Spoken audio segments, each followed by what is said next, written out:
বাবা সব সময় বলতেন, তোর জন্যে ঘোড়ায় চড়ে রাজপুত্তর আসবে। মেয়েটা বলতো, কেন বাবা? বাবা বলতেন, কারণ তুই যে রাজকন্যা। মেয়েটা বলতো, আমার বাবা কি তবে রাজা? বাবা হাসতেন, তারপর বলতেন, এমন রাজকন্যা থাকলে তার বাবা রাজা না হলে কি হয়? মেয়েটা বলতো, তুমি তাহলে সত্যি সত্যি রাজা? বাবা হাসতেন, তারপর ছোট্ট পরী মেয়ের গালে গাল চেপে ধরে বলতেন, উম্মা। বাবা জোরে ডুবে আছেন, ছোট্ট পরীর মুখ ভার। সে দরজার আড়াল থেকে দেখে, সারা রাত জেগে মা এখন নিঃসারে ঘুমায়। রাত জুড়ে কত কি, কপালে জলপট্টি অবধি। আচ্ছা, জলপট্টি দিলে কি হয়? জ্বর ভালো হয়ে যায়? ছোট্ট পরী মেয়ে বাবার গা ঘেঁষে দাঁড়ায়।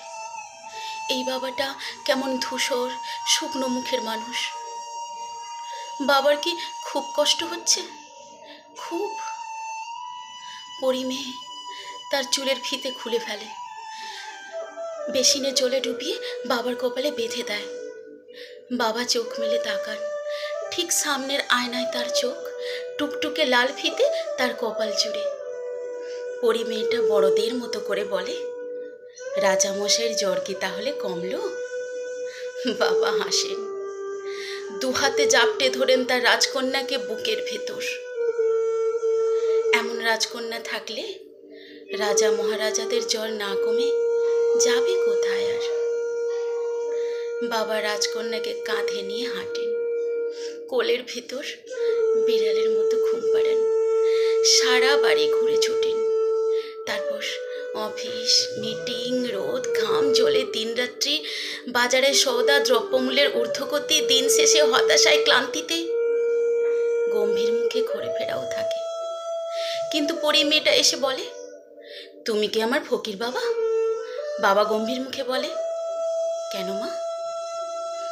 আজকাল আমায় যা রাজকন্যা বলে ডাকো না। ক্লান্তিরা ডানা ঝাপটে পালায়, দুশ্চিন্তাও।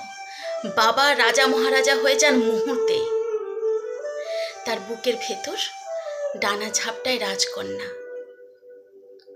বাবারা জানেন, তার ঘরে চৌকাঠ পেরোলে এই জগৎ জুড়ে তার রাজকন্যাদের জন্য সবসময় সত্যিকারের রাজপুত্ররা অপেক্ষায় থাকে না, বরং অনেক সময় নখর বাঘিয়ে ওত পেতে থাকে ভয়ঙ্কর সব সাপদ।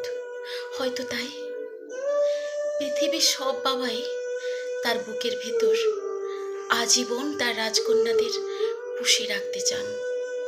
হয়তো তাই জগৎ জুড়ে সকল রাজকন্যাদের বুকের ভেতর ফিসফিসিয়ে বাজে, I am a princess, not because I have a prince, but because my father is the only king.